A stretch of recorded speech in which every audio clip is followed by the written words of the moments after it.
Hi, everyone. Thank you so much for tuning in tonight. My name is Kim Havens, and I am the event manager here at An Unlikely Story bookstore in Plainville, Massachusetts. I'm so excited to welcome Cherie Dimaline and Tommy Orange this evening. Before we start, I have a couple of technical tips.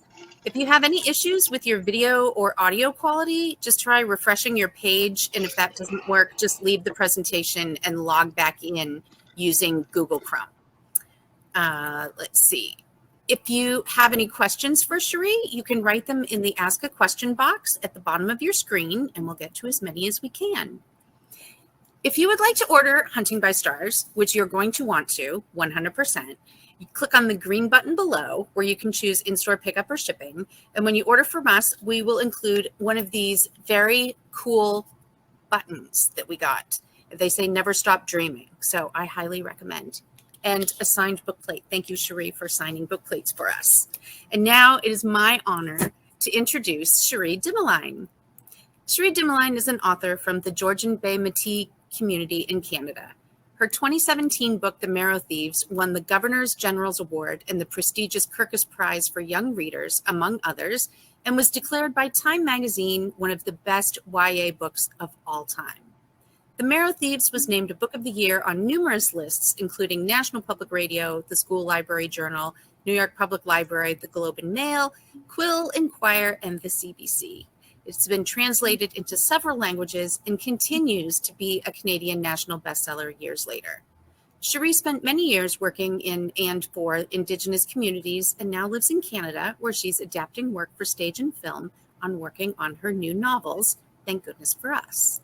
Cherie's thrilling follow-up to The Marrow Thieves, Hunting by Stars, comes out tomorrow and continues the story of Frenchie, Rose, and Frenchie's found family in a dystopian world where the Indigenous people of North America are being hunted for their bone marrow and ability to dream.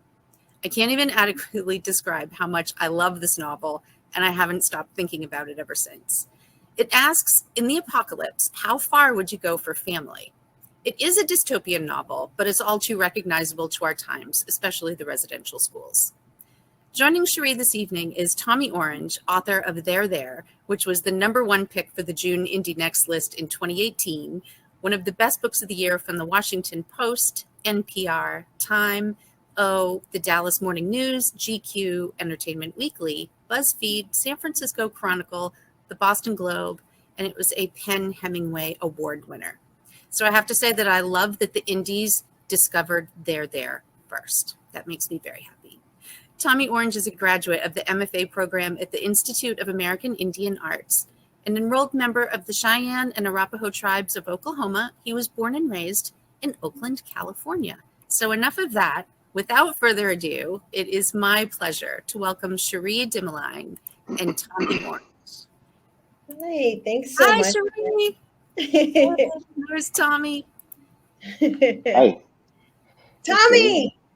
I haven't seen you since 2019, maybe October?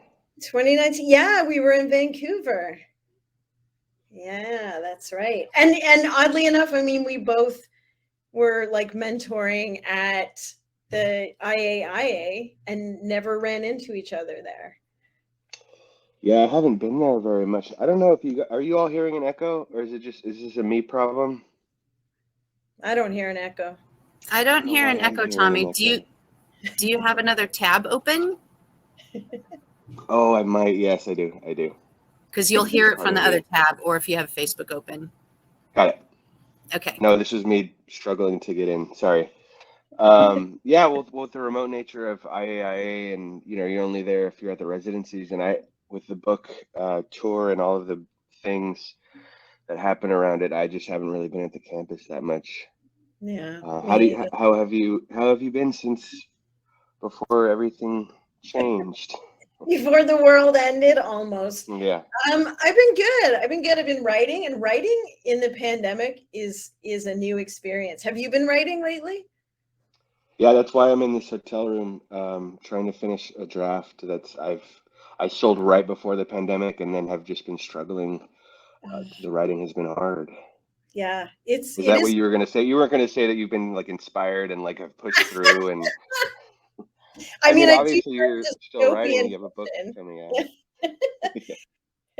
No, it's the writing's been hard. The writing's been hard because usually it's like you can leave if you're like writing in a sort of dystopian space or taking on darker issues, like you can leave that behind and sort of go out into the world, and the world is like a friendly-ish place, and you can actually go into places and distract yourself. And lately it's just been like, oh no, baby girl, it's all crap. Like, Mhm. I don't know what you're gonna do. So yeah, it's been interesting. Well, I have questions for you, and I reread Marrow Thieves, and then right after read this because I wanted to be fully in the world, and so I have questions for you that I think people will be interested in, but I'm going to sprinkle in nerdy questions that I selfishly just want to know about, because I'm writing a sequel, and this is a sequel, and that is its own thing. And I might pick your brain a little bit while I ask you questions along the way. Yeah, Um, absolutely. so I guess the first question, and I have been asking myself this since I started writing my sequel, is why? Why did you want to go back to the same world? What was your why? Yeah, so I did not want to go back. I wrote the Marrow Thieves, and I wrote it the way that I was taught to tell stories, which is like you leave it open at the end because the story doesn't actually ever end. And because the story was about, so much about residential schools and like colonization, I mean, that story hasn't ended. We're that's an ongoing story for us, for the world really, but specifically for us. And so I thought, no, I'm going to leave it open ended because I want people to think about it and to dream about what could come next. And then I went out and I saw 100,000 high school students in 1 year, just visiting different schools, which I was telling Kim is super intimidating. Like, if you ever want to feel humble, like, go to a high school and you will like second guess everything. I was like, no, I'm wearing the right shoes. I'm not cool enough. Like, this is crazy. But the first question they would ask is, when is the sequel coming out? Like, what happens next? And the first time I was asked that question, I, was honest. I'm like, there's not going to be a sequel. This is the story I wanted to tell. And this is where I'm going to leave it. And they literally booed me like off the stage. And so I was mortified, and the teachers were like, "Are you kidding? That's the most passion we've ever seen for a book. Like, you got to hold on to that. That's a good thing." So I cried a bit, and then I was like, "Hey, it's a good thing." And then what really got me though was I visited a lot of reserves and reservations, and the kids that I wrote the book for, kids in the community and my community and other communities, they asked for more. They really saw themselves in the story, and they wanted to go further with it, and they trusted, that it could go further. And of course it could. The whole point was to write them into the future, to show them thriving, not just surviving, but like holding on to things that were important and being the carriers of all of that beauty into what could be a terrible future. And so that really started to change my mind. I'm like, I said this book was for them. They're asking me for more.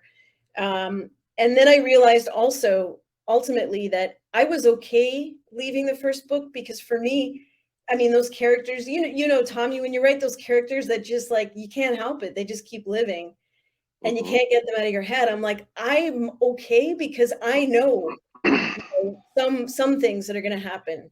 So obviously, if it's already there and people are asking, then, let's do it. It took me a while because it gets pretty dark, and I was like, oh man, I don't know if I'm ready. And then ironically, right before the pandemic, I'm like, yeah, things are good. I'm ready. Let's go. um, wow, that's really cool. I had the same experience of being terrified in front of high schoolers. They weren't booing me, which would have been doubly terrifying. Um, they also weren't asking necessarily for the second book, so that's really cool that you had that experience. And writing a dystopian novel in the now dystopia, there's a lot of hope in this book, and that must have been difficult to do during this time period. We were just talking about the difficulty of writing, but to conjure hope and to inspire hope in your pages. And Native people have been experiencing dystopia for a long time. So how did you approach trying to, because the role that dreams play in this is sort of doubles as the word is almost hope also, the way that you use dreams in certain aspects of this. So how did you approach hope in such a dark time? Yeah, so really it was exactly what you said. It's that, and I know lots of thinkers and teachers and writers have said it, but like we've already survived an apocalypse. Like we've seen the other side. And I tried to keep that front and center. Like the end of a world is not the end of the world. It's not there are things that come after that, even at a time or a place when something's ending, there are still worlds worth fighting for. And so I think that was really important to keep in the forefront when I was writing.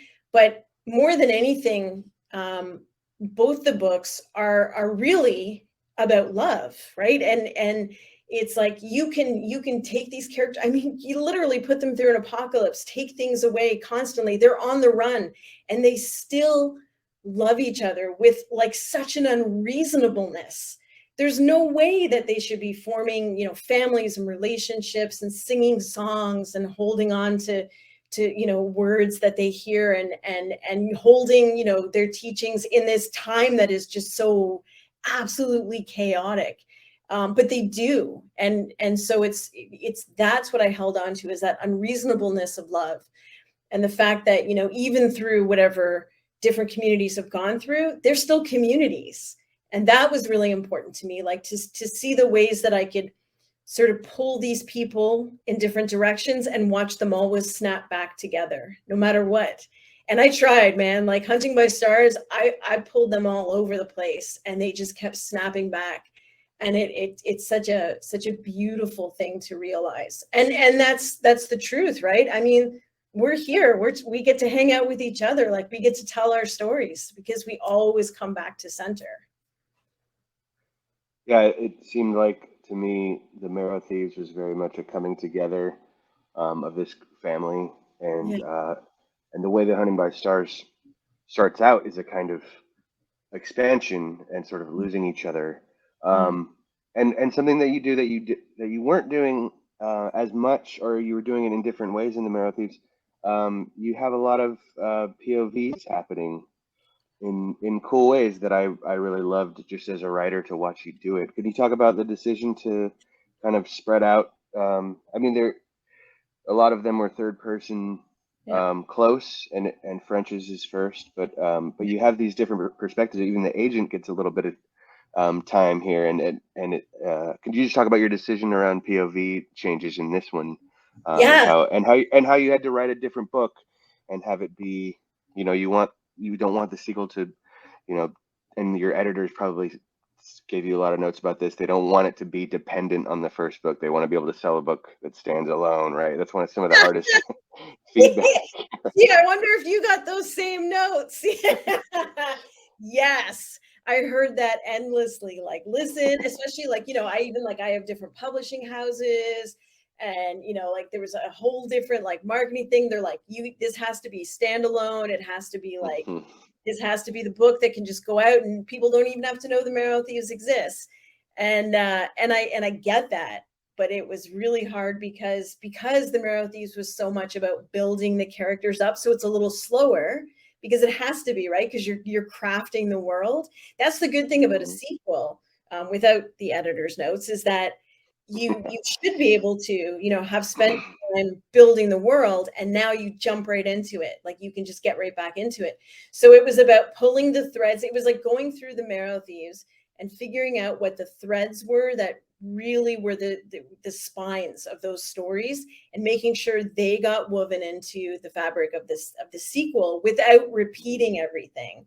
And that's really where a lot of the point of view decisions, it's funny that you ask it together, because that's really was a part of it, was like, okay, I can't just give it to Frenchie, because I need people to understand the world faster, because I don't want to repeat ground that we've already been over.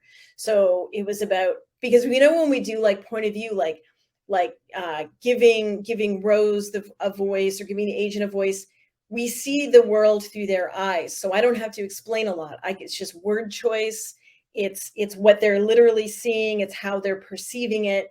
And because you know their position, you know, the agent is with the Institute. So, you know, they have a whole different, you know, messed up philosophy. Like, I can just give you that messed up philosophy through her directly, without giving you the whole background that I went through in the Marrow Thieves.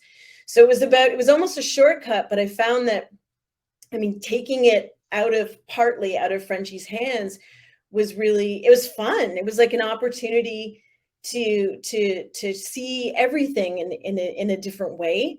Obviously, because it's a different person, but to send them in different directions, and to have that frustration, right, of knowing, like, oh my God, you guys are supposed to be, you're moving the opposite way. Like, it was just, it was fun to play in that world. But a lot of it was just trying to be true to Hunting by Stars as a separate story, but not to diminish all of the work that the Marrow Thieves did, and sort of building up the tension. I didn't want to lose the tension, and, you know, throwing people in, like, and I kind of like page one, throw you right in the middle of something terrible. And I need you to care, even if you didn't read the Marrow Thieves. So it was just like finding those threads. And sometimes they were like really hard to find, but. Well, it was very enjoyable for me as having just come through Marrow Thieves, but also just trying to read it, also being more subjective, obviously, than you can be, and like, okay, what did she do? What decisions did she make to make this stand alone, and how can I steal from that? No, just kidding. I love it. Okay, so I was gonna ask some of the questions that I think your readers probably want to hear about. No, I'm gonna ask one more nerdy one before I go into this. That's a little bit more for me. So it seems like you write really naturally. You write scene. And I had this terrifying question from a writer recently who counted how many scenes I had in there. Like, he actually had like he was like a couple dozen scenes, and he was like, the average novel of the length of your book has 70 scenes, and I'm like, oh my God, not scenes. But it seems, and I tell my students, like, we need a scene here. Like, it's good advice. It's what editors will tell you. It's what the reader loves to read. So I don't write like that, and it seems to me like scenes come naturally to you because you render them so beautifully, and you have a natural pace to scenes and the way you move us through them. So I'm wondering, does the image and the scene come for you first, or do you build in a voice first, or I'm just curious which one comes first for you. Yeah, usually it's voice. And character.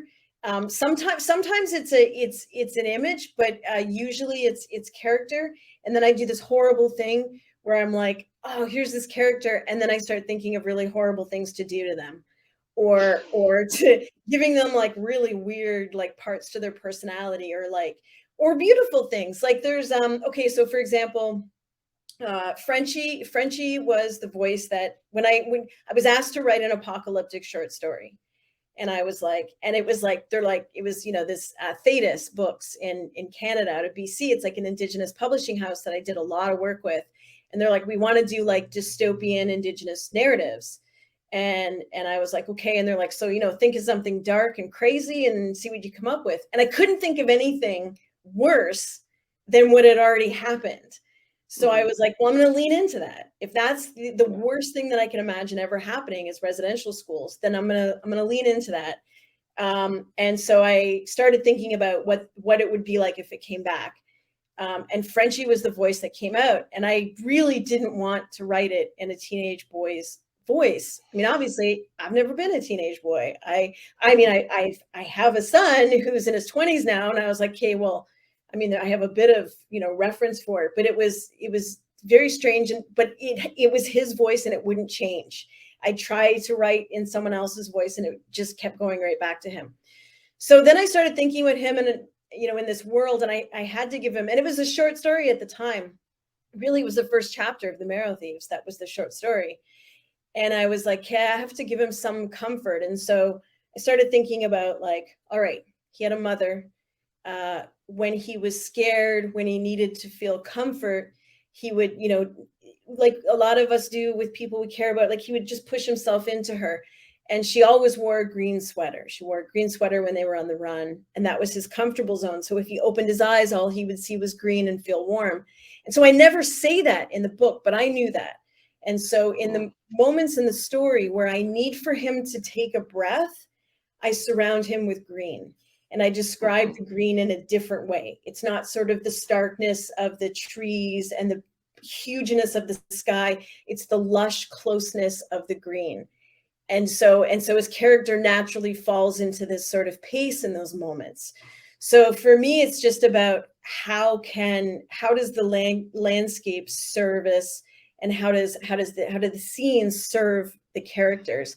And what's really helped lately is I got into this habit of reading scripts, which, I mean, people used to say to me, they're like, you should read script, you should take an acting class as a writer. And I was like, what? I'm a writer. I live indoors. I'm anxious. Like, I don't know.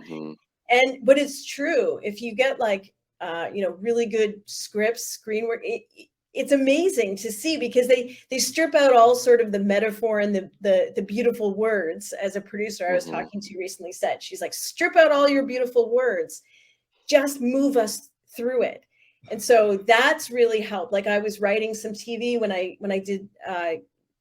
was writing Hunting My Stars, and I started to see it, like it's really the same, because I mean, you're still the same instrument, but it came faster if I just thought of it in that way. Like, let's move through this space. Like, what do I need to surround you with to bring out a certain aspect of your personality? So it's usually voice first. So speaking of I guess your motions were making me think of pacing, and pacing makes me think of readability, and readability makes me think of YA. And I don't know that that you chose the genre, but the genre I think definitely chose you, in the sense that I think they market it that way. So what do you like about or dislike about your relationship to being sort of in that area? It's really strange, right? Because I've written other books, like a collection of short stories, or two collections of short stories, and sort of literary fiction, whatever, I don't know, however the definitions are. When the Marrow Thieves was going out, I had a discussion with the publisher, and because the protagonist is a young person, they're like, you could make subtle changes and it could be YA. You could make subtle changes the other way and it would be more literary fiction. What do you want to do? Because I had never written, YA specific.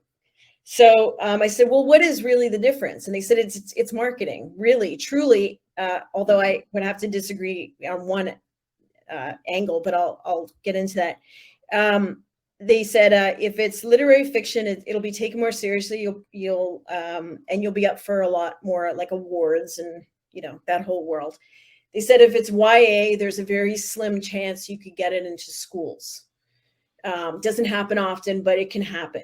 And I thought about the book and who I wrote it for, and I wanted, it was for Indigenous kids. It was for all of us that sat in classrooms, like the only Indian in the room, and like the way that the like literature and the curriculum did not speak to you or for you or about you. And I thought, man, if there's a slim chance that I could get it into schools, that would be worth it, because those are the kids that I wrote the book for. And I mean, 4 years later, it's actually on the Canadian curriculum now for all high schools, for English class and Native Studies, and there's a lot of schools in the States now that have it. So it got into the schools, which is great. My argument with it being purely marketing is this, and this is the change I made once I decided I was going to do YA. and I really looked at what that is. And the difference for me is that YA, when you're writing it, is emotion first. It's like strip away all the pretension. There's no like people sitting around and musing about something. You sort of all those the clever things that I write, and I'm like, "Ooh, I'm so smart. Look at that. That's like Dostoevsky." Like, you take all that pretension out, and you just sort of are like run down a hill, like windmilling your arms, like chest open, like face to the wind. Like that's how young people live life. It's heart first. It's emotion first. A lot of it is without boundaries, and that's how you write it. So I went back in and tried to take out all the things that I knew were keeping me safe, like removing myself from the story, and just really like was just giving her with like straight emotion. So I think, you become a lot more vulnerable because you put yourself in that space. Your readers demand it. And man, are they passionate. Holy shit, Tommy, I don't know, you're big time. Like you might have huge lineups, but I never had a lineup like I have with like young audiences. They like dress up like the characters and like, whoa. Yeah, Oh, they cool. like, I had all my characters had like at one point, I don't know, I haven't checked lately, but they all had social media. Like Frenchie has an Instagram account, and like Rose is on Twitter. Like they all like they live their own lives, because these young people are just like they take it, right? They're like, this is mine now. And it's crazy. It's amazing. Speaking of amazing, there's a part that I think just like maybe a couple months ago in my next book that I just took out, and I didn't want to take it out. It just in my revision, I was like, "Ah, I'm not going to be able to fit this because I'm thinking about like this part needs to move," and it was kind of anyway. It's Amazing Grace, and you have this moment where you're talking about the history of Amazing Grace and the guy who wrote it, and so. And I was like, "Oh my gosh, he did it!" So now I don't care that I didn't do it because it's already there in this book. But it made me wonder about, because I know that you probably didn't find this like naturally through your life. I assumed, like me, you found it through research, and like you found yourself right thinking about Amazing Grace, and then maybe like going down a rabbit hole about this guy repenting on his deathbed. But basically, like only when he realized he was gonna die and maybe go to hell was he like, I repent, I want to go to heaven. But Yeah, actually, he was story a about all horrible the slave slaving. trader. Yeah. Yeah, research is great. Like I know I talk to like students, and they're like, "Oh man, I just want to write. I don't want to do all the research." And I'm like, "What? Research is amazing. Research will take you like 40 different directions." Like I just listen, I discovered so much stuff about like sleeping, and how like literally like the mechanics of sleep, and some of the new ways that they're trying to map out dreaming under an MRI, so like they can see by the different like motions in your body exactly pinpoint what it is that you're dreaming about.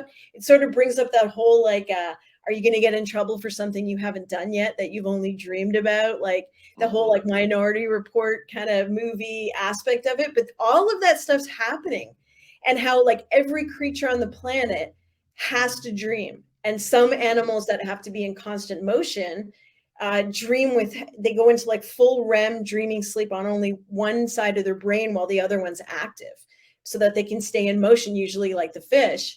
And I'm like, those are rabbit holes. I'm like, man, I'm so happy I like decided to do some research and be responsible.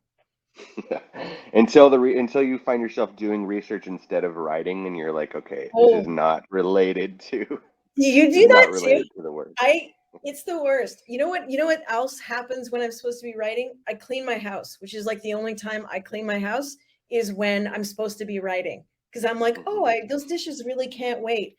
Because you like, writing is like this, it's like a beautiful kind of addiction. Like you love it. You have to, like, the only thing I've ever wanted to be in my entire life was a writer.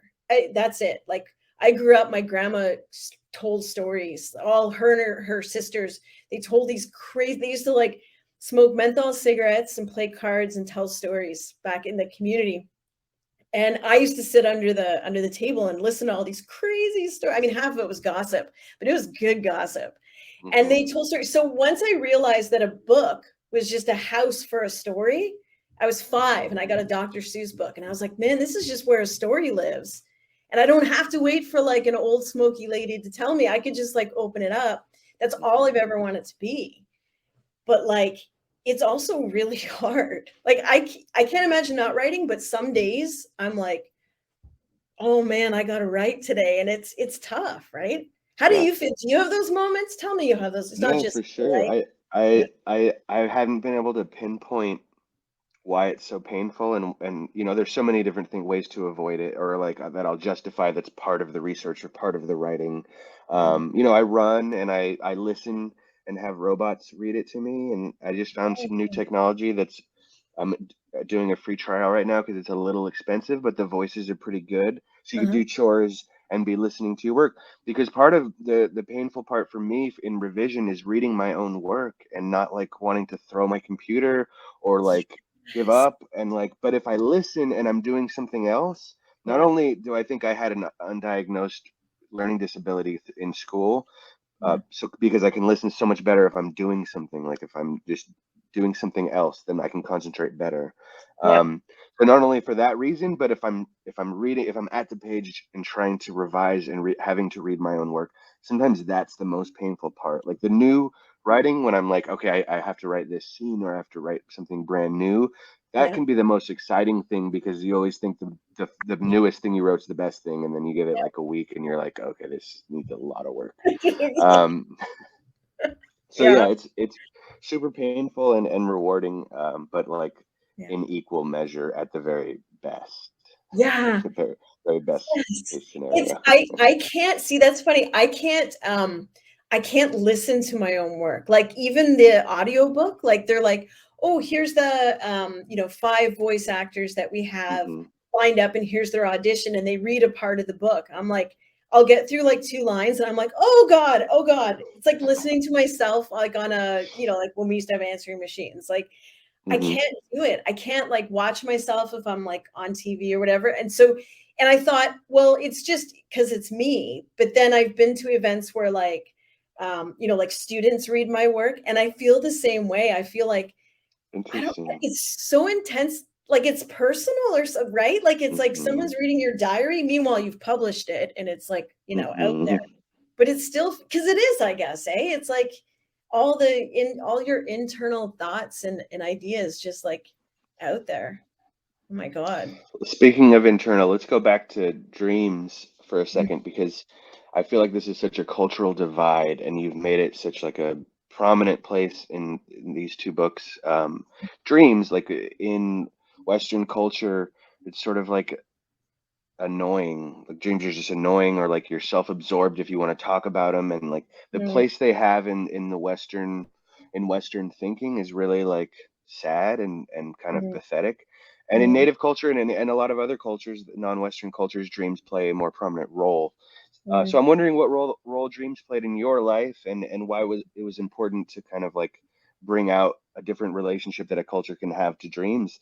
That's not mm. just a self like something you should tell your therapist about, but never talk about in front of your friends or whatever. Like dreams have played a really big role in my life. Like actual dreams have influenced steps in my life along the way because of actual dreams. Like I have a relationship to them, but I'm almost sometimes afraid to bring them up because people have such a negative idea of them.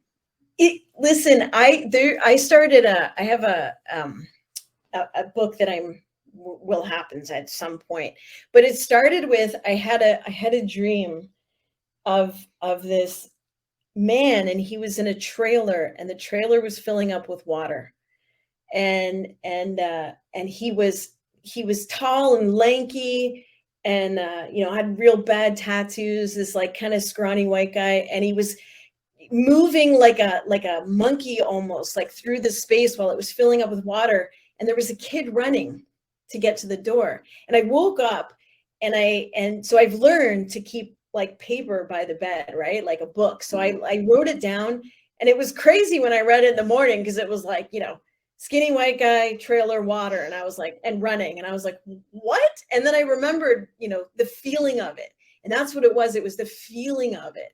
And I thought about it and I wrote a little bit out, and I thought, I don't know what this is just whatever it is. And there were birds in it. Like it was just crazy, but it wasn't crazy. It was really talking about, you know, sudden transformation when you have no, you think you have no resources. So that feeling of your world being upended with no resources in the world that you're in. So, money or power or voice. And so I realized that as I was kind of writing it out. And like, I'll tell you, like, I told just that to, a publisher, and they're like, I'll buy it. I'll bet that is it. That's a novel. That's a whole thing.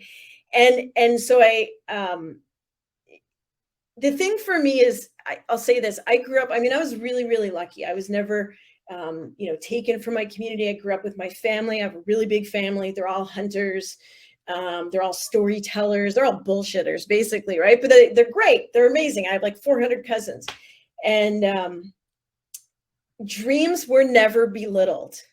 And it was weird when I sort of saw the other side of that, where, like, as soon as you mention, like, oh, I had a dream, and people sort of roll their eyes, and you're like, what? But this is important. It is the work that your brain does when all your other senses are sort of closed in. So it's the chance for every part of you that reaches out to reach in.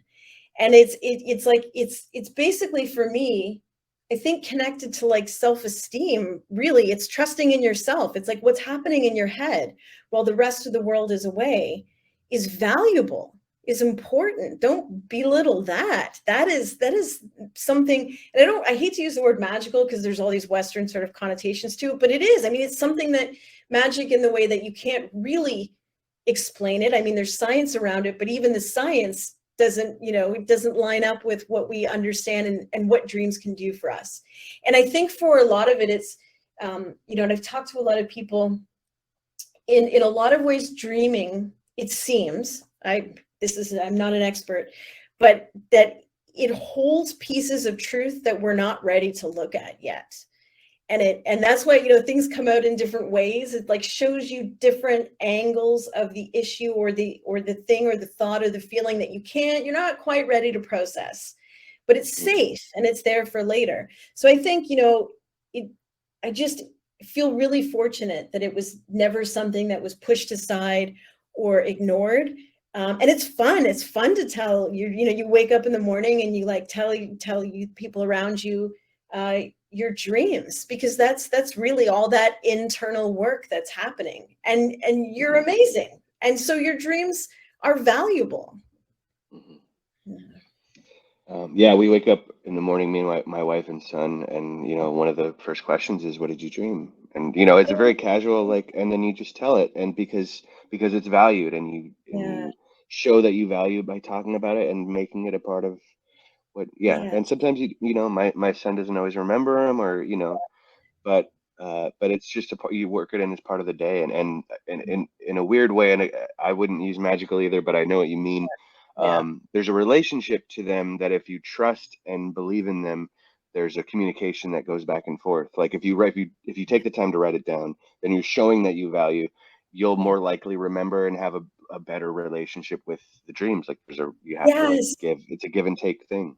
Yes, I talked to one of my mentors, Lee Miracle, who's an incredible, a teacher, elder, author, Cherie Dimaline's aunt, and she said to me once when I was talking about being inspired, it's hard, you do the whole thing like I'm not really feeling inspired, to write, or things young writers say before they realize what an enormous job it is, and you do it no matter what. And she said, we live inside a tornado of story. We are constantly surrounded by story. At all times, your ancestors are whispering, shouting, singing story all around you. And so the job of a writer is to have the right kind of ears to hear the stories and the right kind of hands to pull those threads out of the storm. And that includes, when you're sleeping. I know I heard from an elder when my son, so I was a teenager when I had my son. It was actually my grandmother. I was sitting on her bed and I was holding him and I was telling him a story. He was a toddler and he fell asleep. And so I stopped telling the story. And she was in the room and she said, "What are you doing? You have to finish the story for him." And I said, "Well, he fell asleep." And she said, "Oh, he's still listening. You finished the story." Mm-hmm. I love that. Well, I'm going to open it up because I think when I looked at the run of show, I think there's supposed to be more time built in for Q&A, Yep. and part of why the people come to these is to be able to access the real author, and so I don't want to take away from the time that people can have to ask questions. I feel like we could keep talking for a long time, but I know. I could listen to you guys talk all night. All right, so this question is from Haley. What do you both like to read in your spare time? Spare time. Remember that, Tommy? spare time.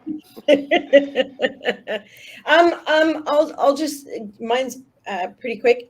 Everything, and I mean that quite literally. I read as diversely, as voraciously as I can, because you never know where something's going to strike you or an idea is going to come from. But more than that, there's something about the labyrinth of a paragraph that, this is where I'm a full nerd, okay? But there's something about the labyrinth of a paragraph, the architecture of a page, I want to get in there. I can't really pass things. I hate when I go places and there's a lot of posters and things put up, because I will stop to read all of it. I'm obsessed with it. And this is where I think this whole tattoo thing started for me. Was I used to write things on my arms, words that were interesting, sentences that I couldn't get out of my head. So I read a lot. I mean, behind me there's stacks on top, or kind of what I'm looking at now. There's a whole bunch of books on witchcraft, which is for a project that I'm working on. There's my own books just for posterity's sake. There's stuff on herbology that I was also looking at because I fell into a rabbit hole. I looked up one plant and then suddenly I'm like a freaking Bill Nye the herb guy. I don't know. Anyways. Tommy, what do you read? Yeah, I'm pretty voracious and omnivorous also. But I'll split up my time between a research book for whatever I'm working on. I've been living and working on novels for the past 10 years, so I'm always doing some kind of research. So it'll be a nonfiction book that I'll maybe use. Right now, I'm reading this book on photography by Roland Barthes. There's a French way to pronounce his name that I can't do. And I'm also reading right now, and this is also spare time or whatever you want to call it, Natalie Diaz's book again. Read it when it first came out and just wanted to read it again. So I'll read poetry for the love of language, and then I like to read contemporary novels, and I like to read what people are doing, because I think part of what I love about novels is the novelty of what the possibility of what you can do with the form, and I like to see what people do with it. So I read a lot of contemporary novels, and so I'm usually reading a lot at a time. Oh, I love that. I also read poetry mostly because I cannot write poetry to save my life. I just could not. But there's something, I think it's one of those things where I'm like, look, how do you do this? I come to it with such awe and gratitude, because that's it. The ways that they bend and shape and mold language is remarkable to me. I like Dion Brandt. I mean, you've been through the whole circuit, you travel all over and you meet all these famous sort of authors, and I'm always I have imposter syndrome, so I'm always in the room oh my God, how am I in the same room as Zadie Smith? This is crazy. But it's the poets. I can pretty much talk to anyone, but the poets, I'm so intimidated, because I'm when I met Dion Brandt the first time, I cried. Friends, I fully cried. She was embarrassed for me. It was, I don't know. Yeah. That's awesome. So this is from Shane, and he starts out with, Cherie, you're a badass. Is that Shane Hawk? Yes, it is. I love Shane Hawk. So you would like to Yeah, know when? Shane's a relative of mine. What? Yeah, we're both Cheyenne and Arapaho. And my dad just told me that there's a Hawk family from the community Hammond, Oklahoma, where my dad grew up. There's a Hawk family, so I don't know if how close we're related, but his fellow Cheyenne and Arapaho. Sorry, go ahead. That with is Shane's super question. cool. So Shane would like to know when and how did the new title Hunting by Stars come about in the sequel writing process? Ooh, Shane Hawk with the writerly questions. You must be the same family. Cripes. Also, way to just like feed into that whole stereotype that we're all related. Way to go there, Tommy Orange. Let's see. So, in all honesty, titles usually, and maybe this is my obsession with poetry, titles fascinate me. Tommy, your title blew my mind because I was like, I can take this 8 different ways, and I'm taking them all 8 ways at the same time. Like it's like an art form, right? Finding that thing that encompass the few words that encompass the tone of your writing, and it's so important. And I find myself thinking about titles a lot at the beginning when I'm excited, right? I'm excited about the work, and I'm like, ooh, what do I want this to be? It's almost inspirational, right? Or aspirational. It's aspirational, where I'm like, are you guys figuring out how your family in the damn chat? Holy hell. All right. It's usually aspirational, so I'll come up with sort of the fancy title.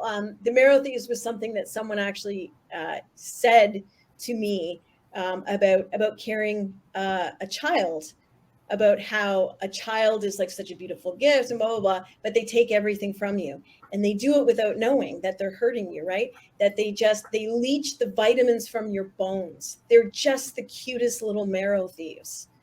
And so I was like, ooh, and I started to think about, the whole like older civilization and how things are leached from when you're in a position of providing comfort and knowledge that you can get hurt through that, similar process. Anyways, Hunting by Stars was not one of those titles. It took me a long time because I think it was a sequel. Do you have a title for your sequel yet, Tommy? I do, and it came really early. It came like almost before any of the writing, so it was kind of a weird. Friggin' show And it off. has stars in it too. It's Wandering Stars. What? Yeah. Okay, So I loved all of your description of like moon and skeletal night sky, like all the star descriptions you were doing in the book. I was in awe of. I love, honestly, we need to spend more time together because, and this happened when we were in Vancouver. Tommy and I were in Vancouver, and we were like, I was supposed to be like curating this section of this writers gathering, and Tommy was like the big name that we had brought in, and I was like, yeah, Tommy Orange, super excited. And then ended up spending all my time that I was supposed to be doing other stuff, hanging out with Tommy's wife and his son, who I love. Just hanging out. That was it. That's the end of the story. We just hung out for hours and hours talking. Okay. Hunting by Stars, back to that. So it came later, and I think it was the stress of, oh my God, I have to get this right. Because people are paying attention now. When you write, when you're like sort of have this anonymity, you're like, well, I can, be angry here, and I'm not going to think about it. You don't know who your readers are. And so you're sort of just like shouting to your own universe. So I felt a little bit of pressure, and it took me a while to get over that pressure. I had to, move away from all of those faces that I had seen who were waiting for this book.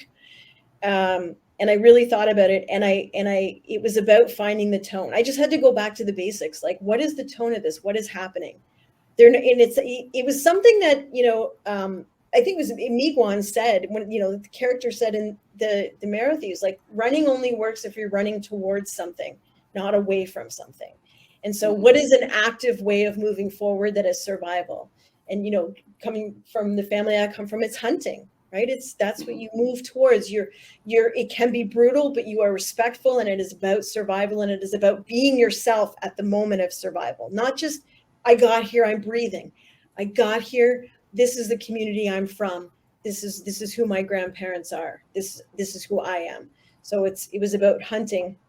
And then being in the dark is not really scary, right? When you have those little beads of light above you. And we know there's so many stories about connection through ancestors to stars. Stars are comforting.